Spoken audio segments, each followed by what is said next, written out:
Hey, I made this.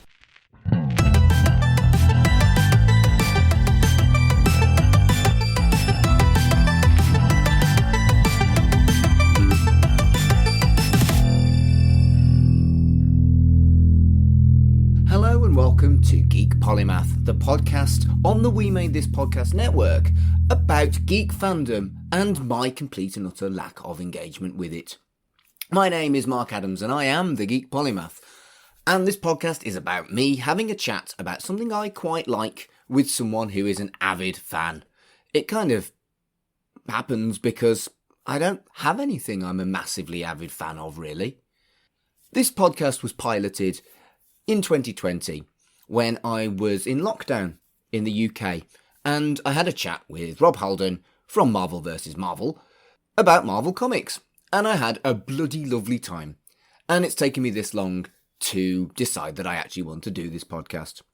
So this is a repost of that podcast pilot, and next month we will start with episode 1 of Geek Polymath.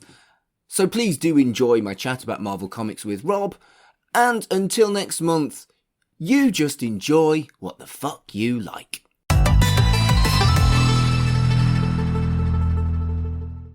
Hello and welcome to Geek Polymath, a podcast about casual and avid fandom.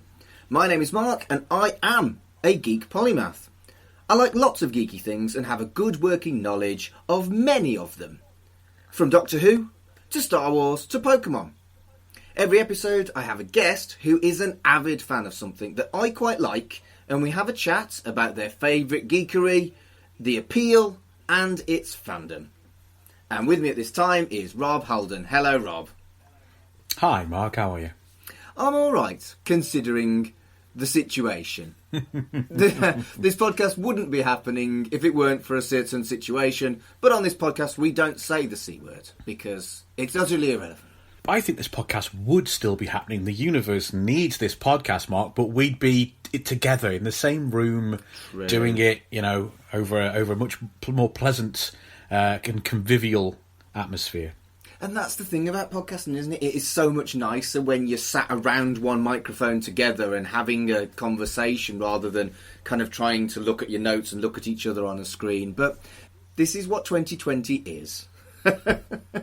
Yes, there is an old adage that, that adage is a bit too rude. I'm not gonna go into that adage. You have to use what nature gave you. You can't perform with an imaginary appendage, shall we say?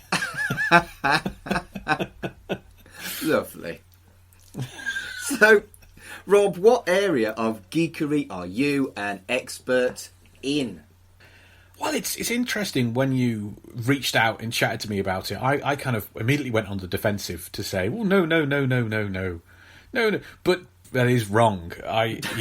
Marvel Comics is, and much more recently has become, I guess, my field of, dare I say, expertise. I've always been an avid fan and reader, but recently, during lockdown, hey, guess what? Started a podcast. Crazy. You started one successful one, I started 4 moderately okay ones that a few folk listen to.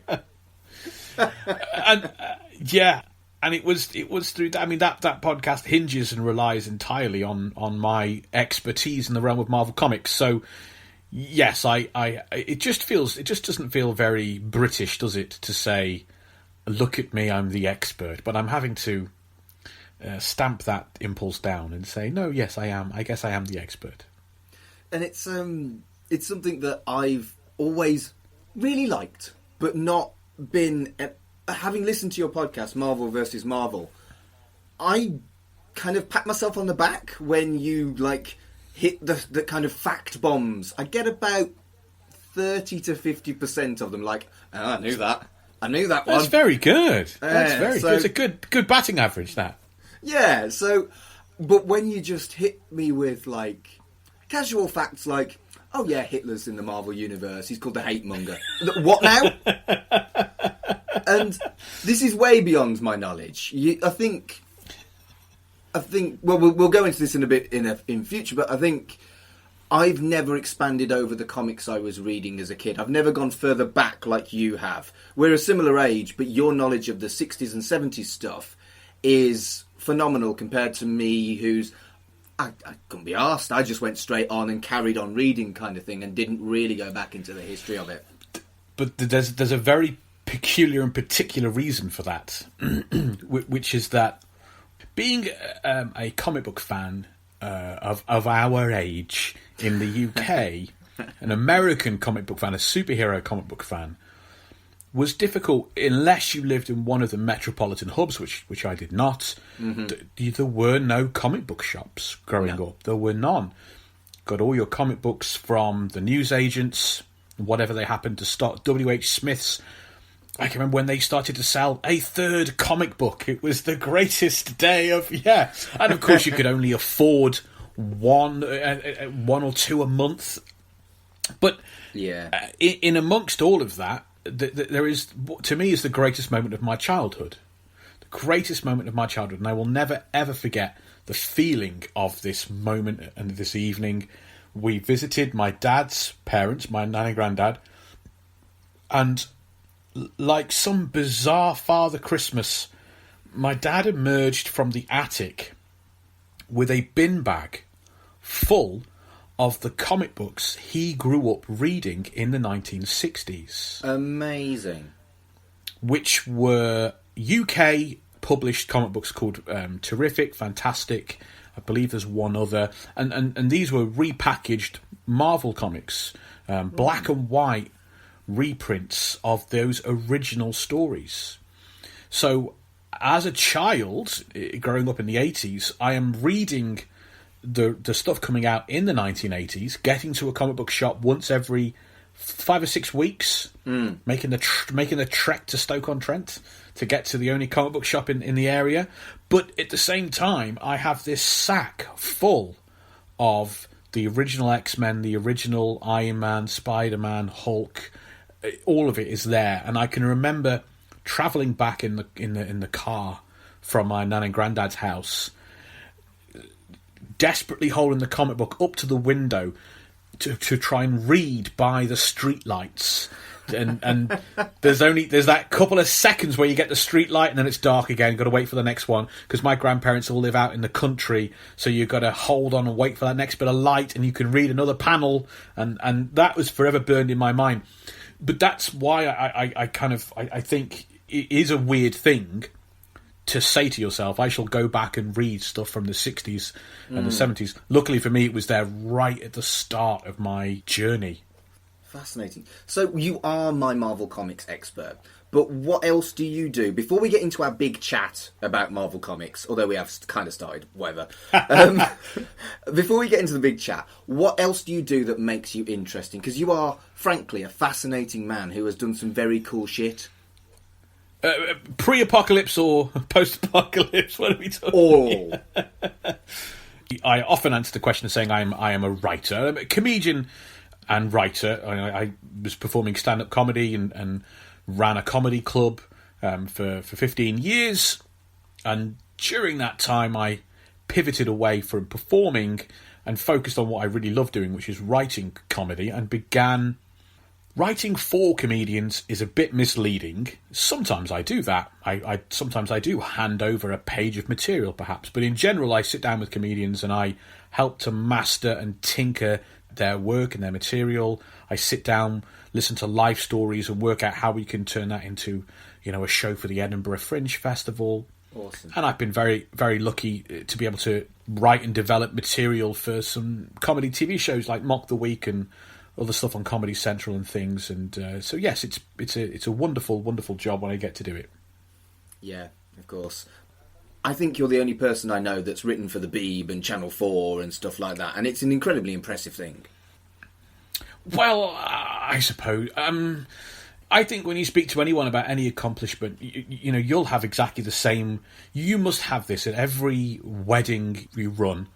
In that someone will come up to you and say, I cannot believe what you have been able... I can't. It's just so amazing. You speak in front of all those people. And that's... It's from the outside. When you're in it, they're wonderfully fun experiences.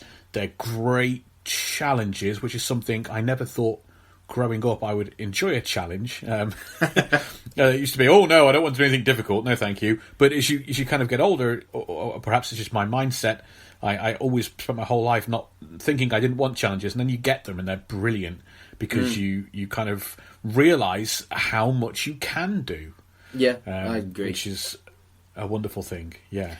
Well, you know, you only get one life in my belief system, and just fucking live it. And you and I have both had great fun behind the commentary booth of professional wrestling. You still do that. I've taken a step away, but people come to me and talk to me about that. And how can you do that? How do you get that knowledge? How do you become that kind of thing? And I'm like, well, you kind of trip over and land on your feet and have a few mates that are in the business, was my shit answer. And we never got to work together, which I'm genuinely disappointed about. And we won't now because, like I say, I'm not really interested in that side of my life. I did 10 years, and I think the current situation that we don't talk about on this podcast was the final nail in my coffin as I moved towards the celebrant work, you know? That's true of tons and tons of comedians as well. It's just because these jobs can be so difficult, or even if they're not difficult, they take a heck of a lot of your time and your mental energy and your spiritual energy. And sometimes it just takes... But it might not have been the current situation. It could have just been petrol's gone up 10p. Fuck it, I'm not doing it anymore. There's always a final nail. But it's a good point about... No, I said this to a comedian I'm working with at the moment. We're collaborating on potentially writing a sitcom together. And they keep saying, you'll have to do that, or you'll have to guide me, because I'm not a writer. And I had to stop and say to them, no one's a writer until they're a writer. And that is just a universal truth. No one is the thing until they're the thing. It's just how it is. True. No one actually knows what they're doing at any level. Don't tell people that. My life's been a blag. You just ruined it. Well, it's like you asking me, would you be the expert on Marvel Comics? And my initial instinct, part of perhaps the imposter syndrome or the British just downplaying syndrome, is to go, oh no, that couldn't possibly be me. And he said, Rob, you do a podcast where you are literally the Marvel expert, and you've been doing it for 6 months. Oh yeah, no, now you say it, yeah. You're not the thing until you're the thing. 3 hours every fortnight on your podcast suggests I'm right on this one, Rob. Imposter syndrome, man. It's a bitch. It really, really is. Look at us spreading the kind of positivity in a crap time. There are so many positives that have come out of it, though. True. I don't think I could have not survived. I would have, because I'm very privileged. I've got some wonderful friends and family around me, and all of that stuff. And I'm not going hungry, not going starving. But creatively, I needed a podcast. I needed something to throw my creative weight into. And I kind of needed something that is, again, a challenge, as you will know, in a whole different way to anything else you've done before, on so many different fronts. Marketing and recording and research and networking and all of these different things you have to master to just get anyone to listen to you. Yep. And I feel that it's kept me sane. It's nice that people listen, is probably my attitude towards it all. We have an ethos, which is we do it for us. Yeah. And if you can...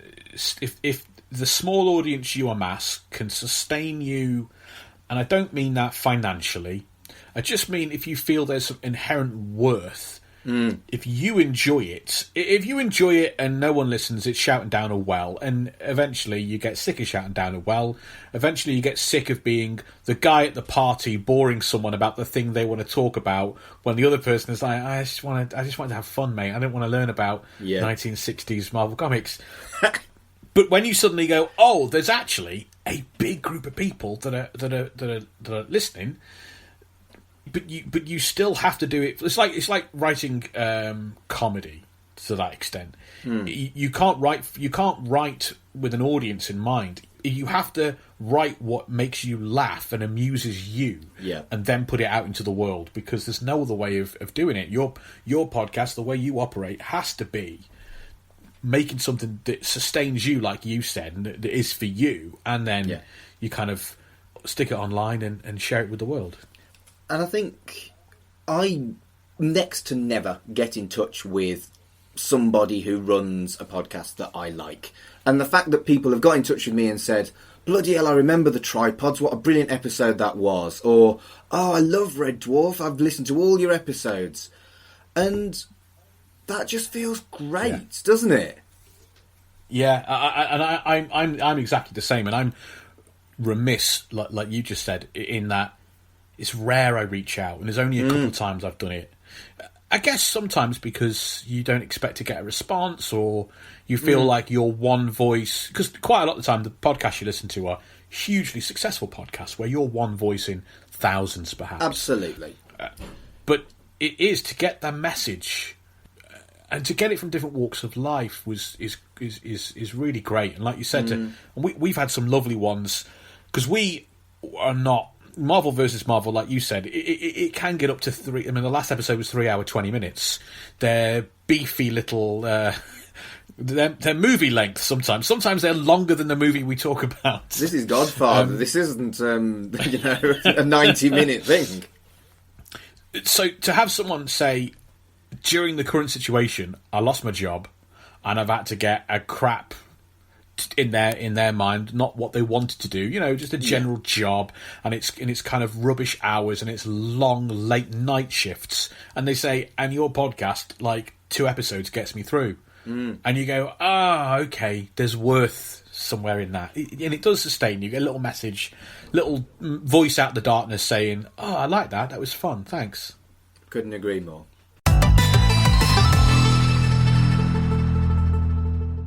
So, shall we move on and have a chat about Marvel Comics?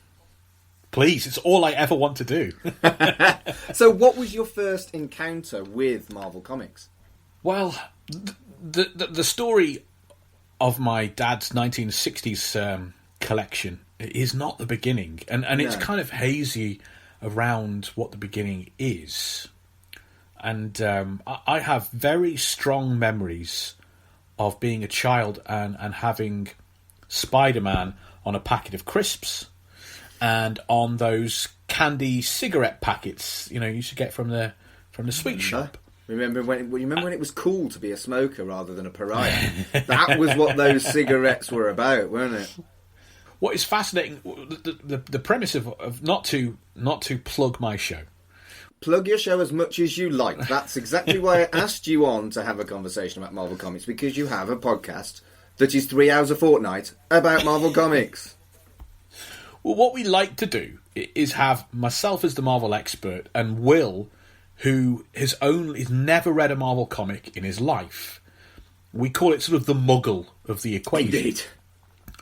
But he has encountered these characters through the movies, which right now, the vast majority, if you look at people who are fans of Marvel characters, the overwhelming majority are people that have come from seeing these incredible movies.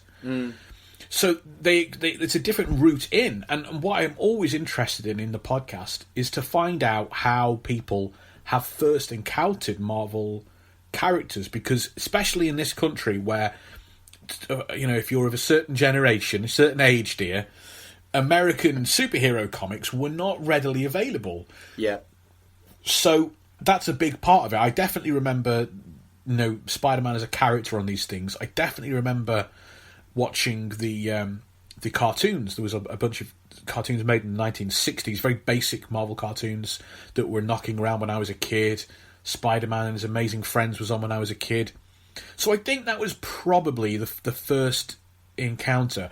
But I was taught to read with comic books, with superhero comic books. My parents, when I was struggling with words as a youngster, 2 or 3 or whatever it was, would Tipp-Ex out the word balloons in a comic book and write in simple things like, what's Captain America saying? Dog!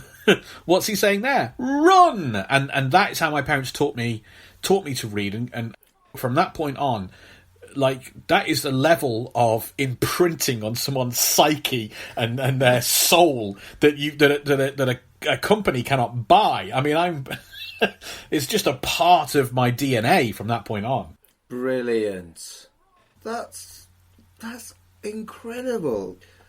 I think I too was encountering stuff like Spider-Man and his amazing friends. I think we're pretty much exactly the same age, weirdo zennials, as it were.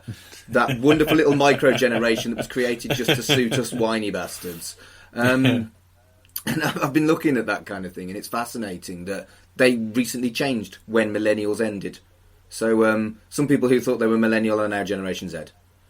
So yes, generations are odd, but frankly, we're the same age. And yes, I had that similar encounter. I do remember the cigarettes, but I have a very vivid memory of when I must have been about 10 or 11, moved from the Beano and Buster onto American superhero comics because they had this little rack of imported comics that no Americans had bought that were 3 months old in my local newsagent, imported by a company that I'm sure you'll be aware of, the lovely Comag, who would collect up loads of shitty comics that nobody wanted to read, and they would put a sticker on the back covering their barcode with a new barcode for the British market, and they would make them just about affordable by a 10-year-old boy.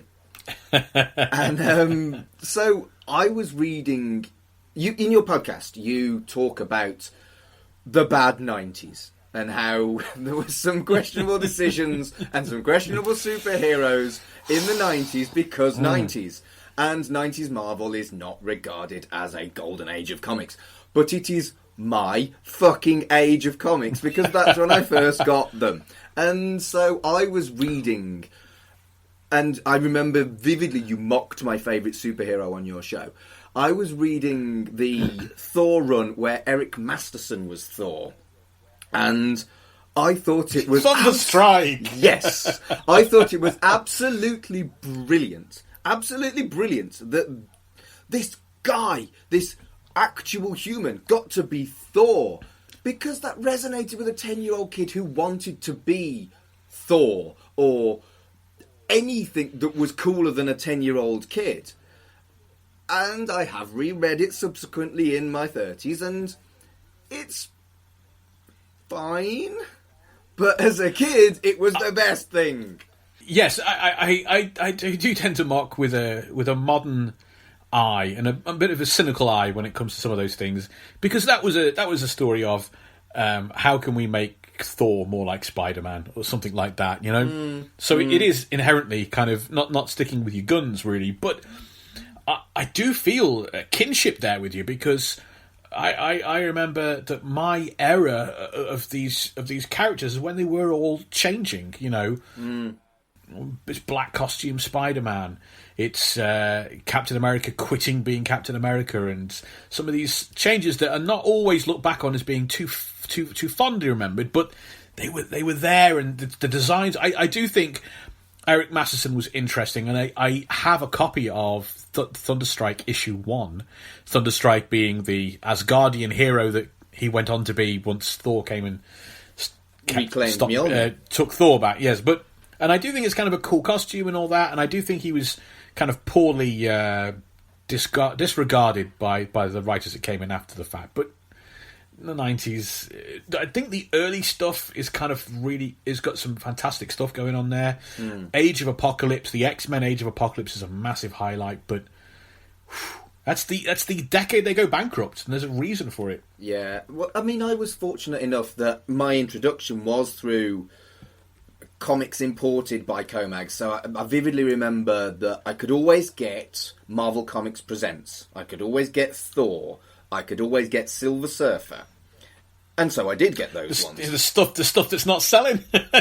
Quite. And they were good enough that got me. And then, again, probably just when I got to senior school, or what do we call it? Do we call it senior school now? No, I don't know. Everything's an academy now, mate. They're year 7s, aren't they? They're not even first years. And so when I was a first year, a comic book shop that wasn't bringing in Comag shit, but was actually importing American comic books, opened in Wolverhampton. Arrival Comics. And it changed my world. I worked out why I missed certain issues, because they had those wonderful 90s, every 5 issues you got a special cover that was foil or shiny or whatever. And Comag never imported those. So I'd been missing issues because they'd been the anniversary issues with a special comic, with special covers. And it changed my world. I got to read Avengers, but I wanted to read Avengers because Thunderstrike was in it. And at that point, I got access to all these comic books and literally spent my money on nothing else. Literally nothing else. I have incredibly fond memories of a comic book shop opening up in my hometown when I was at big school. Big school. and no longer having to wait for the kind of monthly trip to Hanley to visit an actual comic book shop. And this one was because the comic book shop in Hanley was pretty earthy. Like, my mom and my sister would not go inside. It smelled of dudes. Was a lot of smelt of nerd. It was a lot of old rockers and goths as well, because it sold a lot of what would you call it? Cannabis paraphernalia, right? And the statues of the wizards holding crystal orbs. Remember when they were brilliant? These are our people, Rob. Absolutely, there's a lot of weirdos going to there, but then you go upstairs and there was loads of comics. But then, yeah, like your memory, on one glorious day, an actual comic book shop opens, and I could go there whenever I could. And so every Saturday, and then eventually pretty much every day after school, I'm down there, even if I'm not buying because I haven't got any money. And that's the impetus to start work. Yep. It's the impetus to earn money, to feed the addiction, brother. I think I got my first... You probably have heard of this, but it is an obscure reference. The Ad News, which was a free local paper in the Midlands. Oh. I got an Ad News round delivering free papers to finance my problem with Marvel Comics. And, to be fair, Doctor Who videos as well. I was buying Doctor Who videos at the same time. Pricey. Those are pricey habits. See, Polymath, not a proper obsessive nerd. Polymath. This is what this is about. But yeah, I genuinely think things like comic books or whatever you got into as a kid was the motivation for shitty paper rounds or whatever job you could get at 15, you know? Well, I don't know, because I think I don't know your dating history, but I think some of our contemporaries who were a bit faster in that field of meeting people, and they would perhaps think that you know, meeting people and dating and wanting to go out on a date was perhaps their motivation for getting a job. Whereas me and you, it's it's superheroes and time travel and I feel seen. Wrestling figures. Because those wrestling magazines and trading cards and figures, those are not cheap. No, they're not. But, you know, I don't think I'm a geek because I'm gay, but I think it fucking helped. Well, listen, so I have theories about this. Good. Strap in for a conspiracy session. Please. It's all to do with being an outsider, which of course, as fingers crossed, as society progresses and advances, we will hopefully get to the stage where just sexuality will have nothing to do with you being an insider or an outsider, but it's massively a part of it. I think you know, there's a reason Russell T Davies felt such a strong connection to Doctor Who. Yeah, and I think those kind of outsider bubbles overlap. I think there's a reason why, as I was coming up in the stand-up comedy world, I found so many of my contemporaries from similar generations of stand-up were all wrestling fans, when in any other walk of life I could not find a single... This is before the Renaissance. Yes. You could not find a fan anywhere. And I think it has to do with comedians, generally speaking, have to be outsiders in order to have a unique take or a different spin or the ability to observe things from an outside perspective and go, wait, peanuts on an airplane, and then write, material about it. And outsiders in this country tend to mean not football, not rugby, not, just get outside those popularity circles, which is where you tend to find your more geek pursuits. So I can definitely see the overlap there, like you say, of being an outsider to whatever degree. Yeah, and I think it's going to be a massive insight into who and what I am if I do pick this up and I recruit more geek specialists. It will be very much an outing of all of the things I've been into over 40 years, and there'll be some things you might not expect. I would like to do an episode on Speedway. That was the sport I got into because I sure as hell didn't fucking like football. Really? Speedway? Love it. This makes me think you are now 15 years older than me. Thanks, mate. Because my grandparents talk about Speedway being like a wonderful thing to take my dad to. Yeah, well, you have modern Speedway. You have to be either Polish or a bit odd to like Speedway, I think. And for the folks listening at home, when Mark says modern Speedway, he does mean something that is at least 2 decades old. What do you mean? Are we talking about actual... Is Speedway still a thing? Speedway's huge. It's once a year. It comes to the Millennium Stadium in Cardiff. Well, I'm going to shut my mouth then. Really? Jeez. Yeah. I thought it had, died a death like music hall and... No, the Speedway Grand Prix. Travelling ukulele players. It's on Sky. Wow. It is funded by Poland. The fandom of Speedway is phenomenally Polish. Like, you go to Cardiff to see the Speedway Grand Prix, it's like you're in Poland. The red and white scarves, the vast majority of the fans will have come over from Poland to watch their Speedway stars. And Speedway makes a fuck ton more money than football does in Poland. But it is rather niche in our country, yes. Anyway, we're not talking about Speedway. This is what I call a tangent tornado with my co-host Fraser on Right in the Childhood. We like to talk and we get distracted by shiny things, and I try not to, but we did, didn't we? Right, next question is, what is it about Marvel Comics that particularly appeals to you over everything else? Why are you still a fan of Marvel Comics? Well, I mean... I think it would be kind of hard to put it in the general context of why am I a fan of it instead of, I don't know, football or literature or but in terms of comic books, and please don't think that I was aware of all these thoughts growing up. No, I think something grabbed me. And it's through the process of the last few years I've really have been going back and looking.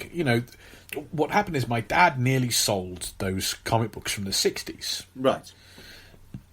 And there was a bit of a, not a brouhaha, but a bit of a, hey, I assumed I would get them when something terrible happened and he passed away. And kind of through that, I spent a couple of years really looking back at Marvel of the 60s, and that led to the podcast. And it led to me to try and contextualise why these spoke to me and spoke to so many people, and why they have resonated throughout generations, why these characters from the 60s are now have changed Hollywood forever and have connected with tens of millions of people across the world and become $1 billion kind of industry. As a kid, I would never have thought that this niche, weird American import thing that was mine and no other kids were into it would become what we have seen, and it just fills my heart with joy. Absolutely. We talk a lot on Marvel versus Marvel about the moments when I saw a Marvel character in the wild and how I went... Like, they'd get one of the arcade games, the Punisher or one of the Avengers arcade games was at the leisure centre. And I would, like... None of my friends read superhero comics. So I'd be like... I experienced them on my own in an insular world that none of my friends were part of. And so then you saw it, and again, there were no comic book shops knocking around. That would take years to get going. And they, you might get a cartoon on the telly. You might get a rerun of Bill Bixby's Hulk. Is that the 70s one with Lou Ferrigno? Yeah. They were great when I was a kid. I rewatched them in my 20s. They were not great. I don't know. I think they have exactly the same kind of quality as Quincy or Columbo of the age. Fair. I think they obviously can't be viewed with a modern eye, but I don't think they're that far off. Those are the kind of slightly odd melodramas. Only in this one, fair. Imagine if in every episode of Quincy turned into a giant green monster and smashed the fuck out of things. Arguably, Quincy would still be on the air. Oh no, fucking Quincy. I think what is so incredible about Marvel Comics is that, okay, so superheroes were, before Marvel came along, they were these pre-war 1930s, I am the hero, I fight for justice and for honour. And they have square jaws, and they are perfect, and they have perfect morals and perfect ideals, and they occasionally have a small child with them that they can patronise, and who gets kidnapped a lot. And, by and large, I'm speaking disingenuously because Golden Age Superman has some wonderful social action in it, but by and large, that's what it is. And they are tremendously popular during the Second World War because there's this incredible thing for them to fight, this real antagonist called the Nazis. Yeah. And then they die a death and they stop being popular. And superheroes kind of peter out, really, aside from Superman, Batman. And when Stan Lee comes along, when Stan Lee created the characters that would kick off the Marvel Universe, he was about to quit comics altogether because he was sick of doing westerns and he was sick of doing monster comic books and he was kind of sick of doing romance comics, which Stan Lee's very, very good at. And from this world where we just had these pre-war, rah kind of guys, Stan creates with Don Heck and with Ditko and with Jack Kirby, he creates this world which is unlike anything else that has ever been captured in comic books, which is only really akin, in my mind, to Shakespeare. You're pushing it, Rob. I'm absolutely not. These are fantastic stories of adventure from these fallible characters with feet of clay, racked with all the kind of emotional angst that we experience and go through on such an incredible level. The Fantastic Four bicker and argue that had never been done before in comic books. When Captain America takes over the Avengers, they are all out for themselves. They bicker constantly. They are self-serving individuals. Spider-Man is just this incredible, one of the earliest works during the emergence of counterculture, during the emergence of the teenagers as a thing, to have such incredible agency, to make a teenager the star. It's a world, as I said, feet of clay, and it's packed. These Marvel comics of the 60s and the 70s are packed with such emotion. It belies belief, and it took DC a good long while, DC Comics, a good long while, to really even attempt to catch up, to try and portray this, I don't want to say melodramatic, but this kind of kitchen sink view of human drama. And you put this so much better than I would have put it. When someone says, "Why do you like wrestling?" I say, well, it's a soap opera with acrobatics, isn't it? I would have said... Which is perfectly valid. Perfectly valid. Yes, it is. But what I would have said about Marvel Comics in answer to this question would have been, well, it's a soap opera with cool good guys beating up the bad guys. And you've said it with so much more eloquence and gravitas than I would have ever said it. But I think I'm coming at it from a very similar kind of vibe to you on this. Well... Look, some of it is a grown adult trying to justify his entire life. but I think what I said to start it all off is always important to remember that these are thoughts I've had analysing Marvel Comics. These are thoughts I've had trying to contextualise. These are not the gut reactions you have. The gut reactions you have are, that's exciting, or that's fun, or that's funny, or it's cool, or that made me sad. Gwen Stacy died? That made me sad. Yeah. Norman Osborn doesn't love his son? That makes me sad. Harry Osborn is abusing drugs? That makes me worried. You know, things connect with you on an emotional level, and then I think if you want to spend your adult life analysing them and contextualising them and raking through them, then but I think it's very worthwhile. I think these are modern mythologies that have been birthed to the world. And I think there is a lot of worth in taking a look at them.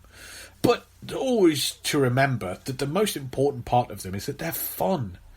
It's they look cool and they're fun and the stories are exciting and funny sometimes and all of that stuff. That I never really recommend for anyone to go back as an adult who's never read comics or has only read modern comics. People always say, I get this a lot, where should I start with Spider-Man? Issue 1? Oh, Jesus, no. Listen, mate, when he first fights the Sandman, he hoovers him up with a hoover. It's just, some of these stories are very of their time.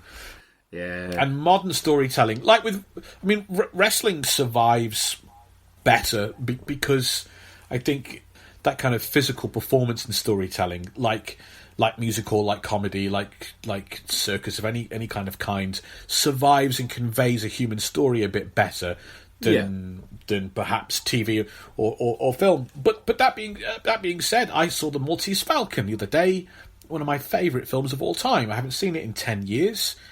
It's older than Spider-Man, and it's incredible. But sometimes you have to accept that it's not for perhaps modern sensibilities. You just kind of have to be a bit loose with your viewing or your reading. So this one, I actually think, is probably the most difficult question that I'm going to ask you. Who is your favourite character in the Marvel Universe? That's actually very easy. Oh, go on then. And I'll dance around it first. So, I don't know how everyone else reads comic books, but I'm not the kind of person that will buy Spider-Man every month because I like the character Spider-Man. Right. I follow writers. So if I like that writer and they're writing, I don't know, whatever book it might be, Ghost Rider or the Fantastic Four, I'm going to buy that because I love how that writer writes. Right. And there's no character I find so off-putting that a great writer that I enjoy couldn't make it really enjoyable. So I generally tend to have more favourite, what I call runs. So one writer on one story. Dan Abnett and Andy Lanning, who were a writing team, they created the modern Guardians of the Galaxy that are in the movies. Their writing on that Guardians of the Galaxy series is incredible, and that's one of my all-time favourite story runs. And I love all the characters in there. Star-Lord, during that run, one of my favourite characters. But then, other writers come on board, and some of the aspects of Star-Lord that you love get changed and diminished, and it's not quite... You don't have quite the same connection or attachment to the character. Garth Ennis has like a 65-issue run on Punisher, which is one of my favourite stories of all time. But outside of Garth Ennis's hands, the Punisher I wouldn't say is my favourite character.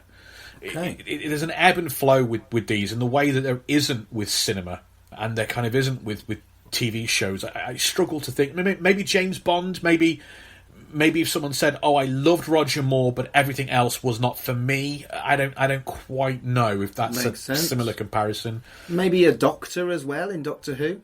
Yeah, yes, but I think you would struggle because of its very... James Bond is something that a man off the street can watch and enjoy, unless it's got an invisible car in it, because it's an action film and it's fighting and it's shagging and it's shooting. I think by the very nature of Doctor Who, you only tend... Not that's disingenuous, but you generally kind of wean out the man on the street and you kind of get fans, I would think. I can't think... True. I've never met someone who only likes one Doctor and then goes, none of the rest. Pertwee or go home. I've never met that before. But maybe they're out there. So, Daredevil is number 2. In terms of my all-time favourite Marvel characters. I absolutely adore him. Frank Miller, his writing on Daredevil in the 80s is incredible. Brian Michael Bendis, a great writer who wrote him more recently. That's one of the greatest story runs of all time in my mind. And it's benefited from the Netflix series being such an incredible translation of page to screen. That I think... I don't know, that kind of reinvigorated my love of that character. It just felt so right. The whole depiction of Daredevil as he is, he's got the whole kind of radar shit going on, but he is a martial artist going out and being a vigilante. And I always felt like Daredevil was in more peril than Batman, bizarrely. And maybe it's the blind thing. And I really felt like, he's a badass, but he is constantly at risk. And he does it anyway. That element of the portrayal of that telly show was out of this world. It's been a long time since Batman has been portrayed as anything other than a virtual, god in human form. Like, he's just so... And it's true in the comic books as well. Matt Murdock is a hot mess. And the great writers understand Matt Murdock is a hot mess, and the only important thing in Matt Murdock's stories is tragedy, tragedy, tragedy. Frank Miller knew that in the 80s. Brian Malcolm Bendis and Greg Brubaker and Greg Rucka knew it as well. And they know that you just have to make Matt's life a living hell, and it is addictive. Yep. And the people, whoever, I don't have the names to hand, but the people that were in charge of that Netflix series, they knew that, and this is the difficult thing to curate when you're making these Marvel movies. These characters have been around since the 60s. What is the heart of the character? Is it who they were in those first years? Is it who they were in the 90s? Is it who they, how do you find the heart of a character? When Batman was first around, he was killing people and he was shooting a gun. Does that mean Batman should always shoot people and kill people and have a gun? Of course not. We've come to see that character evolve and grow and mature into the distillation of him has come later on, and that's true of the Doctor, and that's true of a lot of these long-running characters. And so they did such a great job of curating on that Netflix series what is the heart of Matt Murdock, and they nail it. But Daredevil is number 2. My heart will always belong to Spider-Man. There is something... We talked about being outsiders. I mean, I sat down as a kid that, wasn't very bright, wasn't at the time very funny, wasn't athletic, had some friends but not lots of friends, didn't have I was made fun of because I had the wrong haircut and I had the wrong trainers and I didn't, you didn't have all the right stuff. And unless I'm not saying I was, impoverished family, but we were just doing whatever we could when my dad's out of work, my mum's out of work, stuff like that. And here was a broke kid.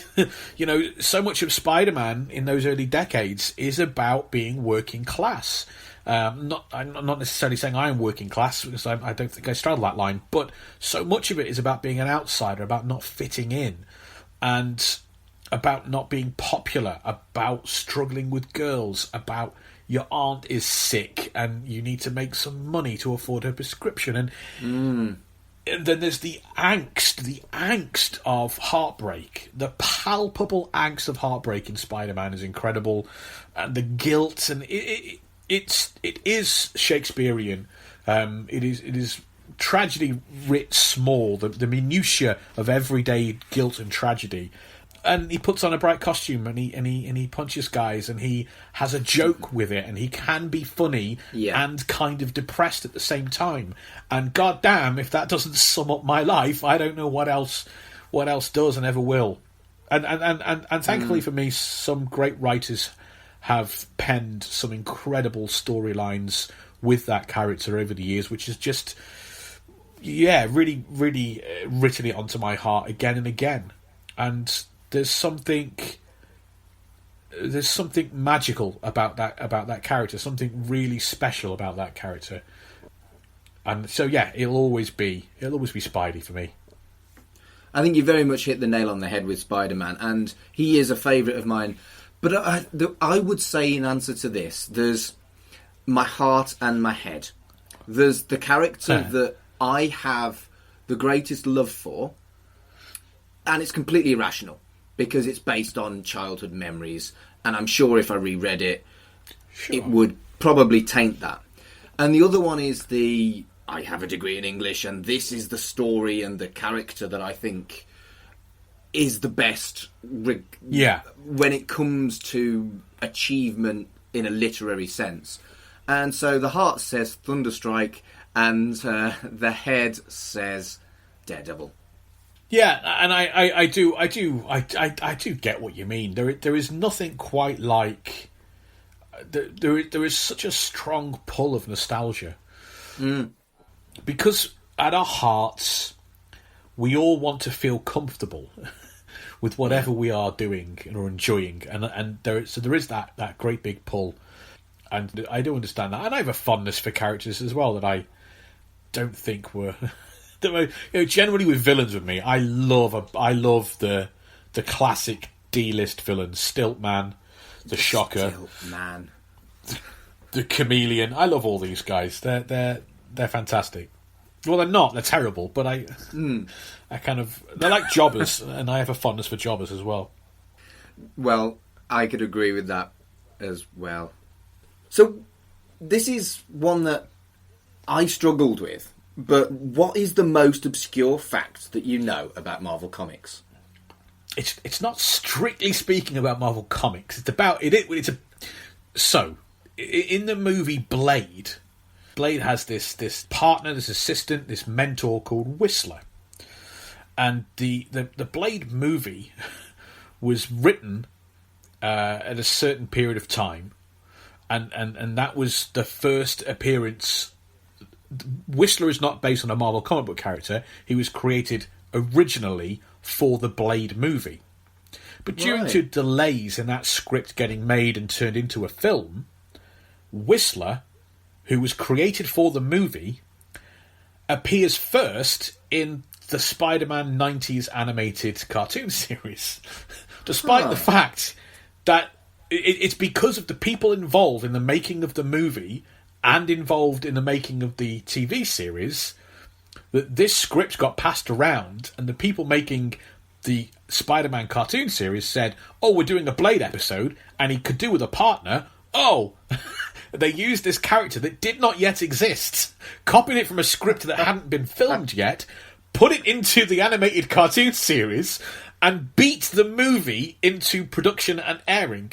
So when the movie comes out, the original character created originally for the movie now looks like he's been copied from a kids' cartoon series in this 18 certificate Wesley Snipes Kung Fu blood vampire movie. It's a bit weird. Brilliant.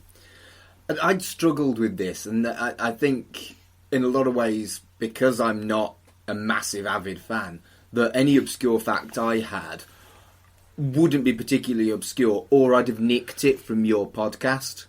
So I'm going to go with one that I've nicked from your podcast. Great, good, okay, yeah, recycle it. It was on your podcast. You told the story about Daredevil's origin and how the people who wrote Teenage Mutant Ninja Turtles took the piss out of his origin in the initial idea to create Teenage Mutant Ninja Turtles. And it was the thing where the penny dropped when the main bad guys in Daredevil comics are the Hand, and the main bad guys in Teenage Mutant Ninja Turtles are the Foot. I listened to you drop that fact on your podcast, and I was like, that's got to be bullshit. Oh, wait, that makes sense. And look what happened to Teenage Mutant Ninja Turtles, you know? Oh, it's incredible. Eastman and Laird, they really are. They're two kind of like, I don't know if they were stoners, but I got to place heavy favourites on the people that invented the Teenage Mutant Ninja Turtles being stoners. But they really were kind of good, really good-natured, fun-loving kind of dudes. And to a large section of readers, Frank Miller's very serious, po-faced take on Daredevil was something out of the left field like you wouldn't believe. It was taking Daredevil, the guy that wears red pyjamas, and doing a neo-noir crime story involving the Yakuza, and it was just to so many people it was utterly ridiculous. So yeah, Ninja Turtles is originally a couple of issues just spoofing and just like taking the absolute piss out of Frank Miller's ninja obsession and Daredevil comics. Bonkers fact. So where would you say would be a good place to start for a beginner coming to Marvel Comics? Well, I get asked this a lot. With Marvel, it's a bit easier because there's so many movies that have introduced people. So I would say your best bet is to, from the movies you've seen or the TV shows you've seen, find a character that you enjoy the most out of them, and that's the route to go in. And I would say never think you have to start at the beginning. No. It's impossible for... I can't say this is the best place to start because everyone's different. People like Ant-Man might not find Captain America enjoyable. People that love Captain America might not be interested in Thor and the Asgardian stuff. You know, I can't recommend a starting point for all of those. But I mean, hey, if you want to email me, email me Marvel versus Marvel at gmail.com and tell me who your favourite characters are, and I promise you I will email you back and I'll tell you a good place to start.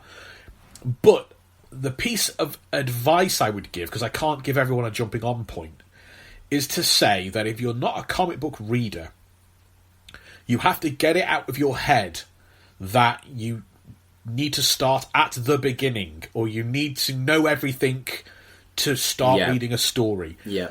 You have to view comic books like a soap opera, or maybe even a sitcom. You need to just hit the ground running. You need to trust that the skilled people telling a story will convey what you need to know, that the stuff you don't need to know, which won't be... you won't know everything, you won't get every reference, you might not quite know exactly where things are, but you're a smart person, you will pick it up. Yeah. And, you know, I'm not suggesting you start on, you know, part 3 of a 6-parter, but there is always lots of... Once that 6-parter is over, they'll start a new kind of story line, and you can jump on then. So that is the biggest thing, because I always get that. People get intimidated. They see it's issue number 6031 or whatever, and they go, ah! Yeah. And you just have to get past that. And these characters are also getting reinterpreted, retooled, almost rebooted every couple of years with new takes. And I think Marvel have very much engaged with what you're saying, that the numbers do intimidate. And when they bring on new writers, the fashion is to have a legacy number and a new number one. So the recent run of Daredevil, I'm terrible with writers, but the recent run of Daredevil started on 1 and it was sublime. I want to say Chip Zdarsky, but it might not be.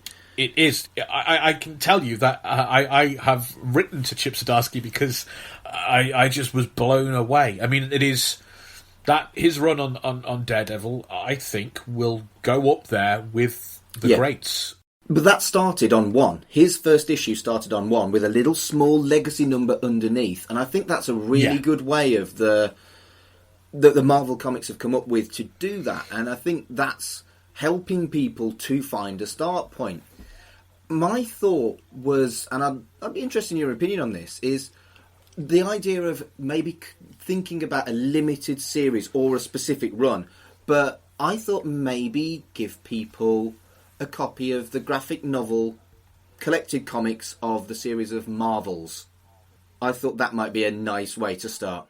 I knew you were going to say that. I would have to say no to that. Not that you shouldn't read it. I just think that the USP of Marvels is that you are seeing these historic and landmark events from Marvel's golden age, and they are being slightly deconstructed and slightly reinterpreted. And I think that what is lost, if that's your first time seeing these events, I think it might be a little bit lost on you. But maybe. And I also don't think you don't get to spend any time with any character other than the photographer. Yeah. So you get kind of little snippets, and it's a really great series. The artwork is gorgeous, isn't it? But I would think someone should get thrown in with the cut and pace of a character and a supporting cast and bad guys attacking and all of that. Yeah, I think you make a good point. Although the podcast of Marvels was excellent, if you did listen to that. I haven't. No, I am woeful in my. I don't listen to any comic book podcasts at all, and now I'm kind of nervous too because I worried I would steal ideas from them. Well, the Marvels podcast and the Wolverine podcast both were brilliant. It's not really a podcast; it's an audio drama. Richard Armitage plays Wolverine, for goodness sake, and they're great. Oh, okay. They're well worth a listen. They're on Spotify for free. I think that would very much be up my wheelhouse. I as it were, really have very fond memories of Radio 1 serialising back in the day Batman Nightfall when I was a kid, and cool. I think there was another comic book series. I think they did a Superman serialisation as well, and I love those kind of radio plays. And I've listened to some fantastic podcast dramas in the last couple of years, they're really great medium when they're done very well. Yes.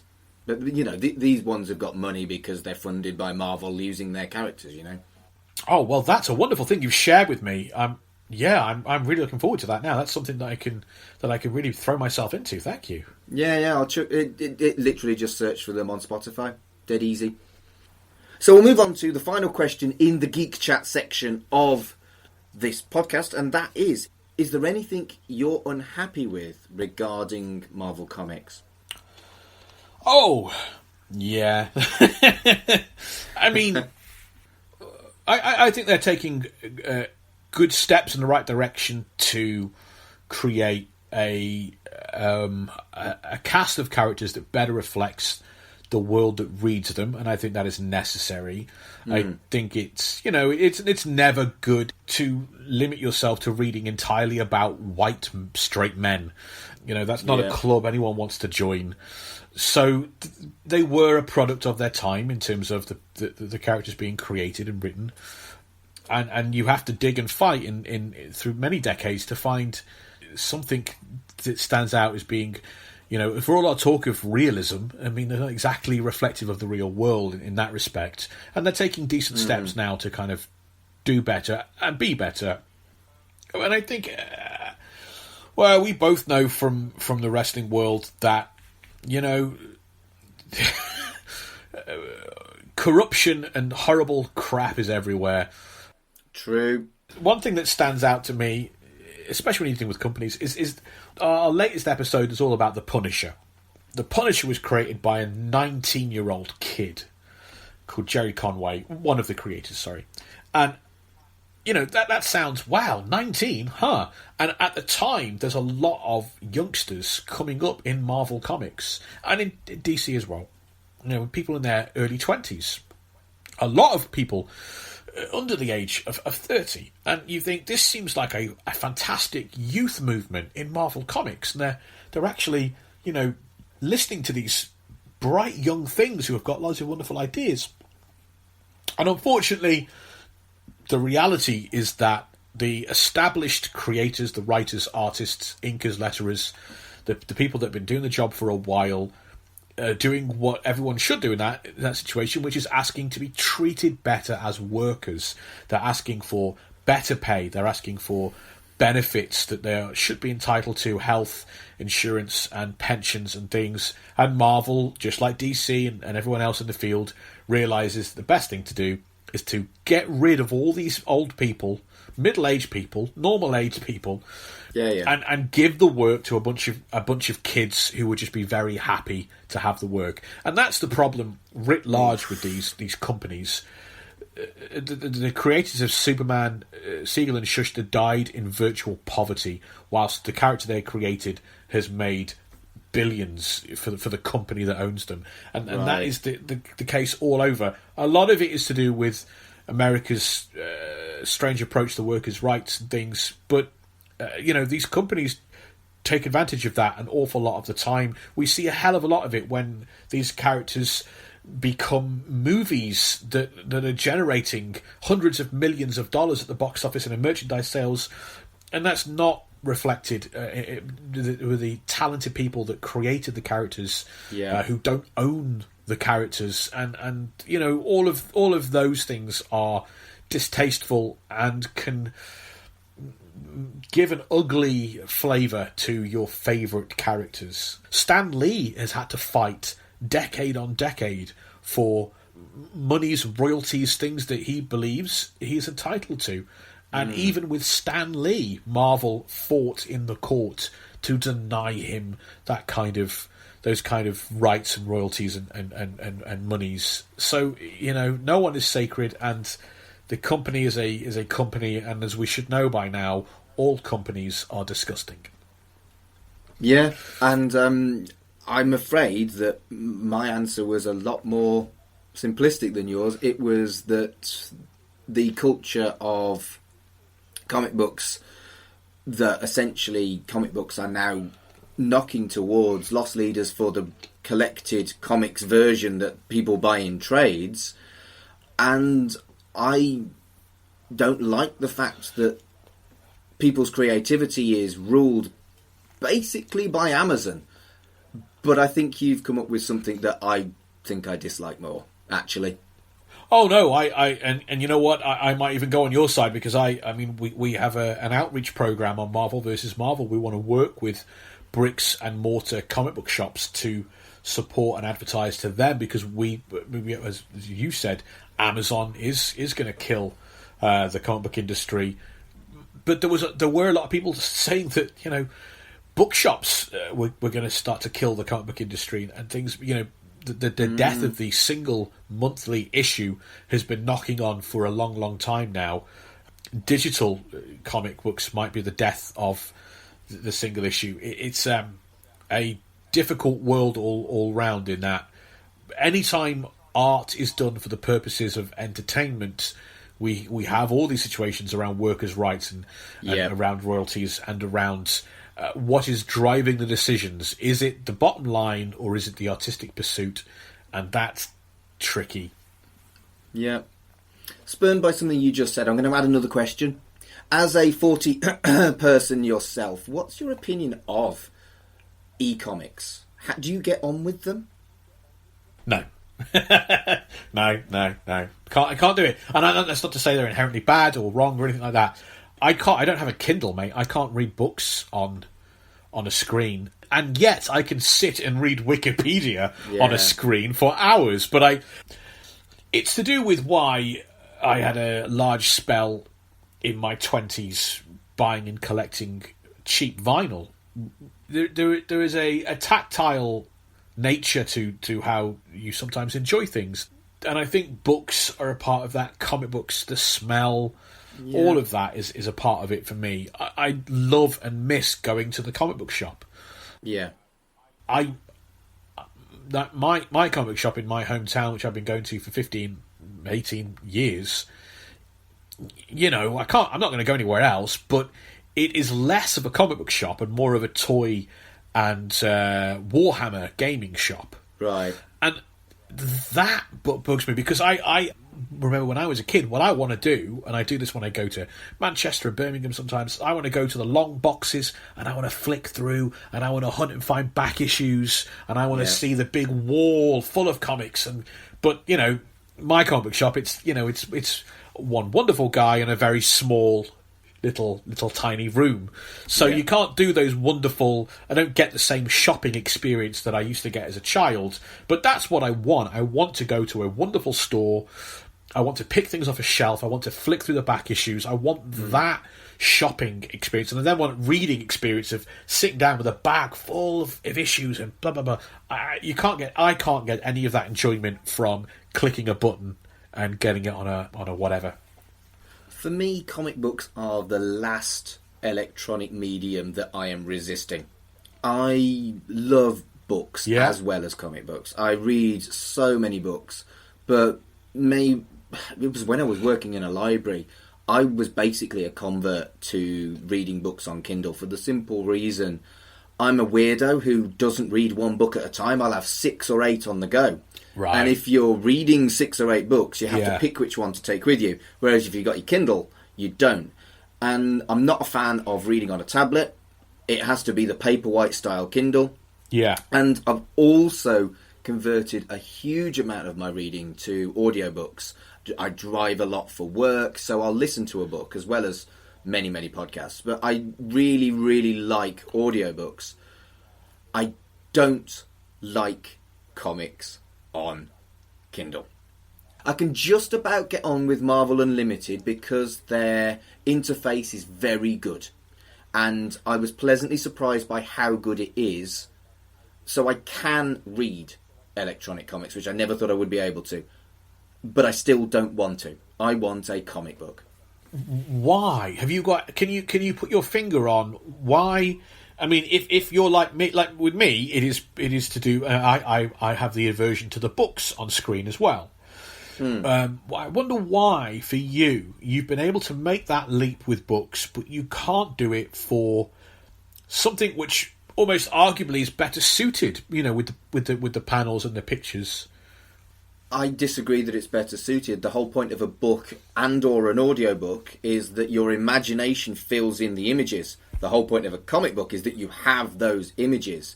And I just find the screen, compared to a book where you can better follow how it was supposed to flow rather than panel by panel, etc. There's just a clunkiness that even the best software cannot solve when it comes to a online comic.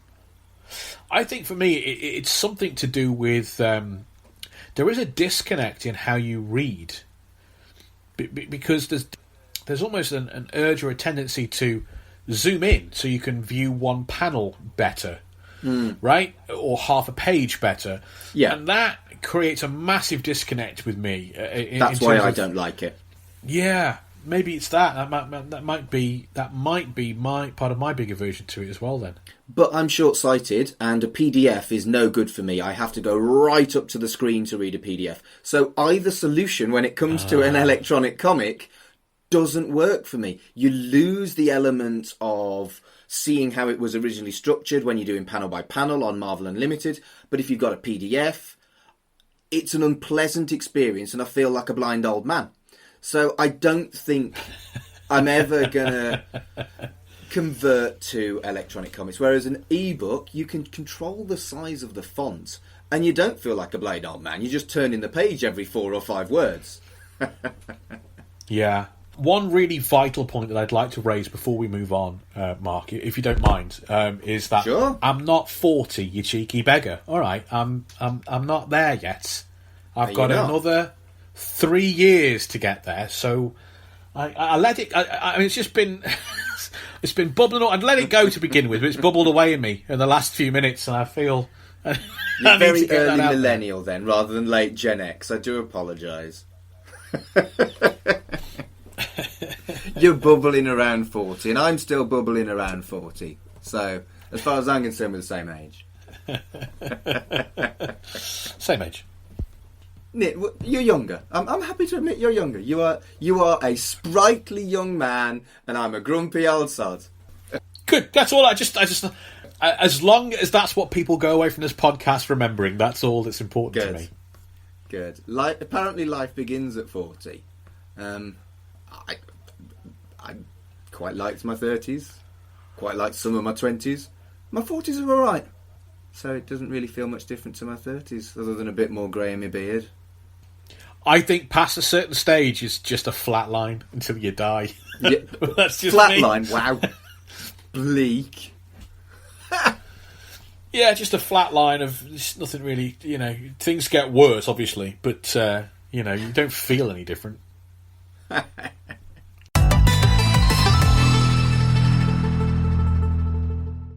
So, we are moving on to the section of the show called Quiz Time. And what we try and do is we try and balance our quiz. So, I ask my guest 3 pre-planned quiz questions that I think are insanely hard, because he is the expert. And then we flip it the other way round, and my guest asks me 3 pre-planned quiz questions that they think are medium-level difficulty to make it an even playing field between the casual fan and the avid fan. And then we see at the end who is, in inverted commas, best. But it's clearly the guest because they have more knowledge. Anyway, so Rob, are you ready for your 3 fiendish quiz questions? Let's do it. Question number 1. The original Thunderstrike was Eric Masterson, but he's been dead since 1997.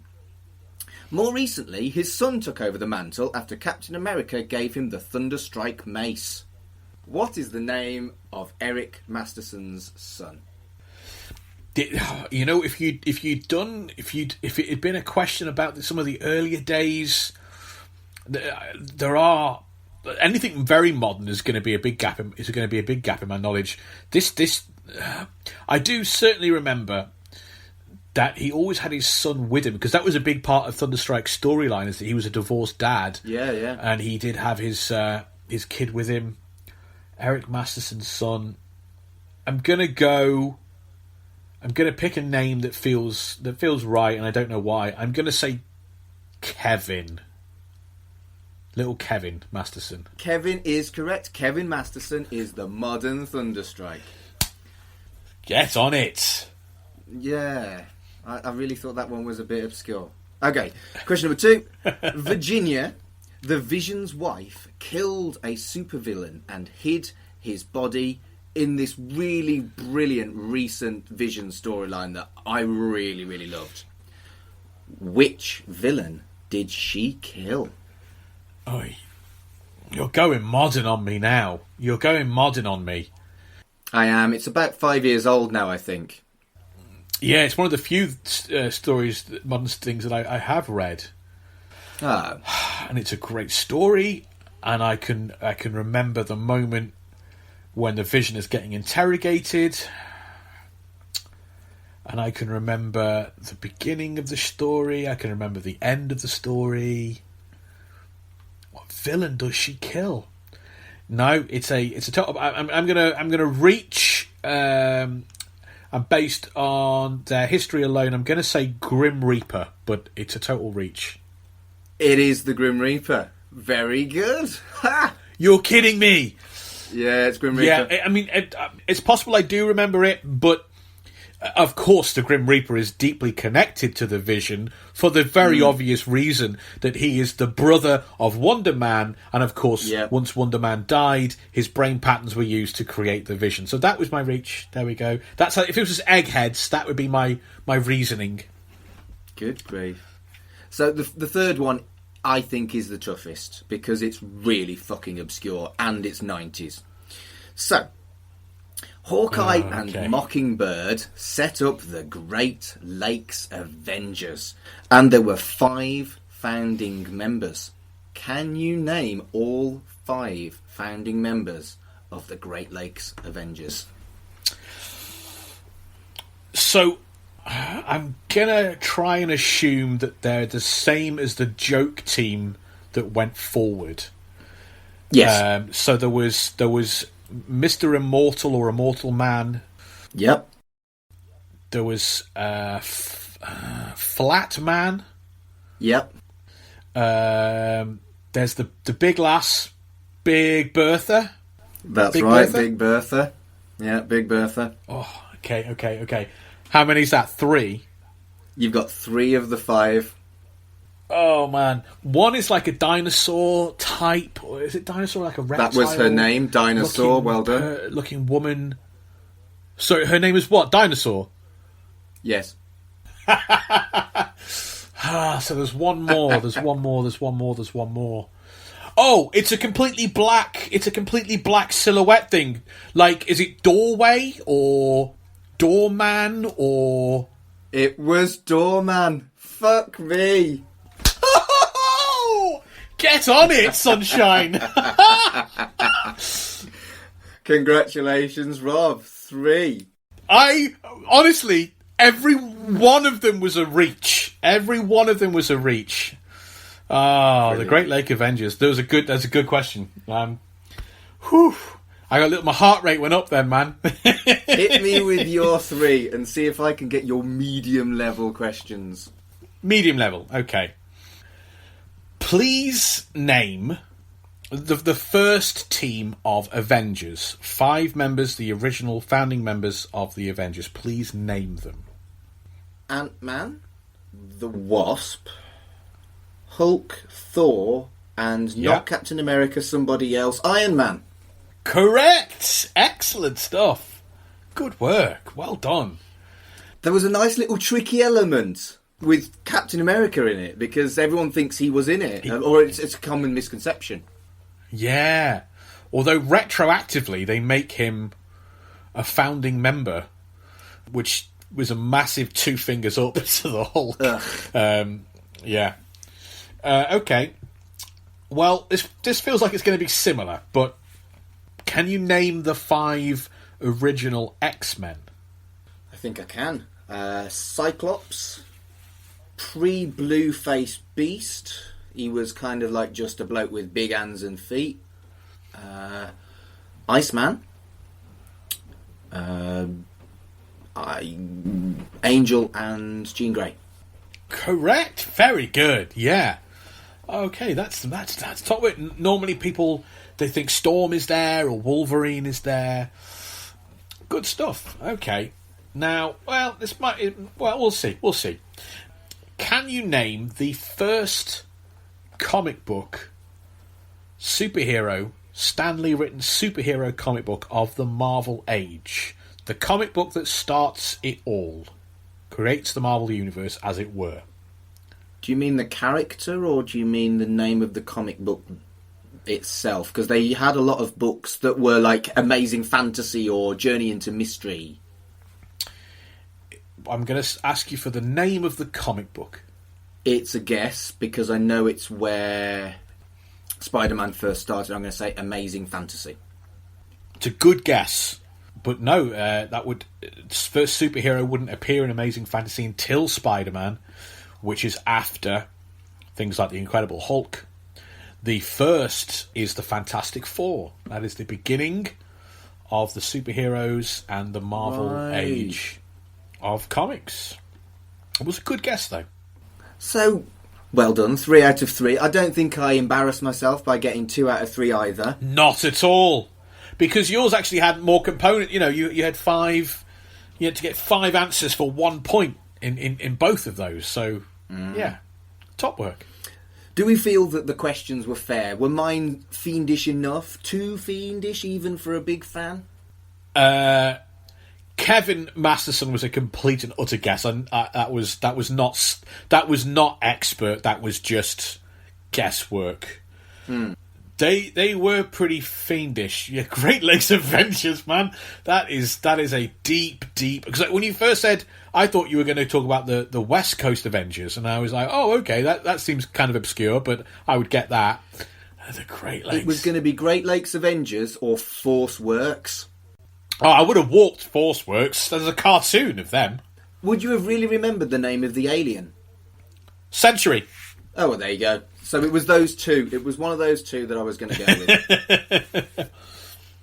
And I do feel like your questions were fair. They were, you need to be a fan, and a real fan. No, let's not gatekeep. Someone who has a good working knowledge of the Marvel Comics universe would probably know the original X-Men and the original Avengers, and the fact that Fantastic Four were the first thing to kick off what we now know as the Marvel Universe. Yeah, I think they were pretty fair. They were medium hard. I think they were pretty fair. Cool, just how I like my eggs.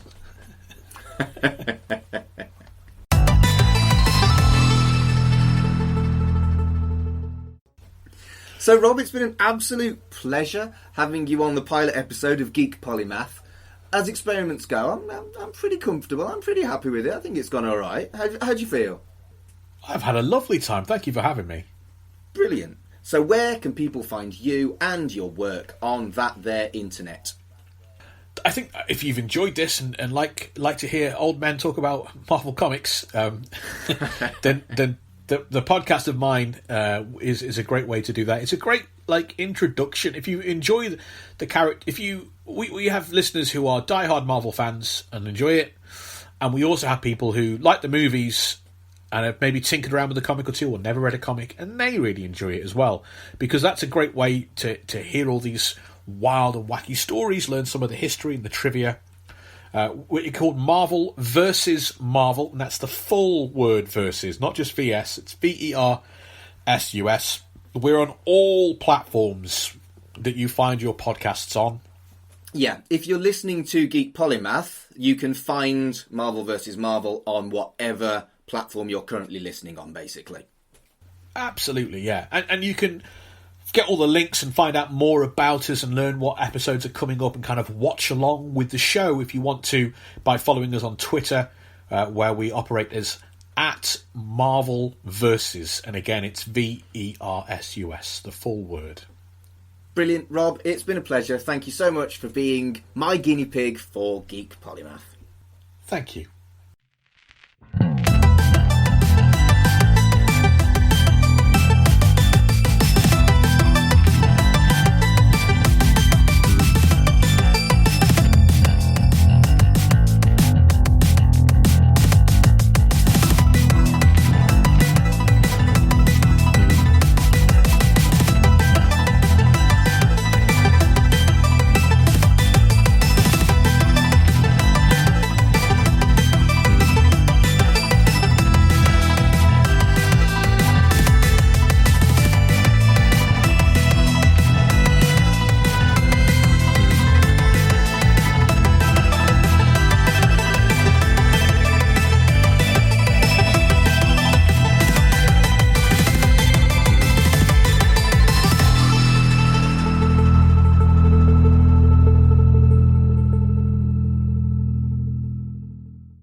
Hello everyone, this is Tony, Network Chief of We Made This.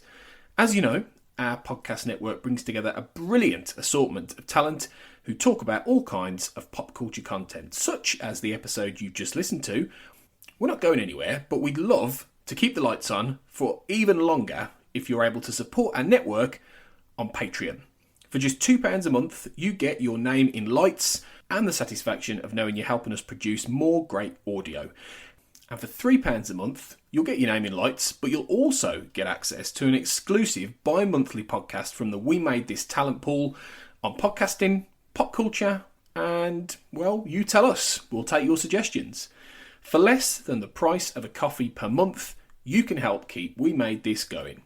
Just head to patreon.com/We Made This. That's patreon.com/We Made This.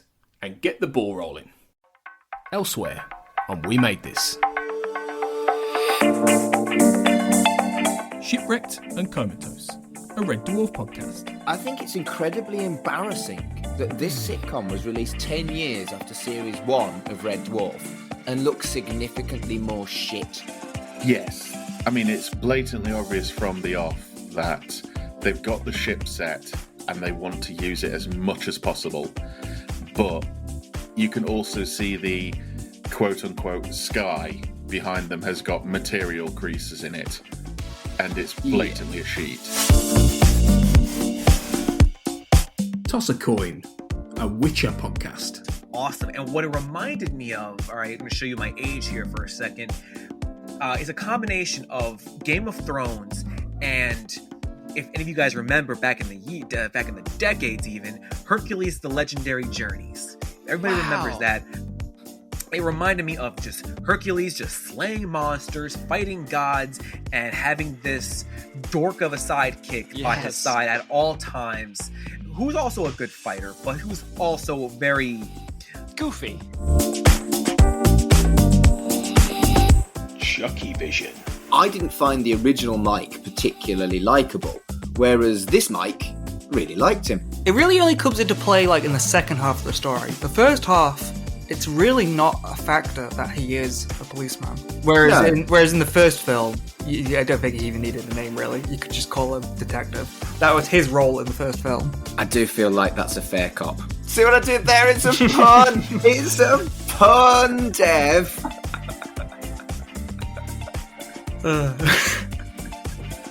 I couldn't resist, and I'm not sorry. Check out all of these shows and more on the We Made This podcast network.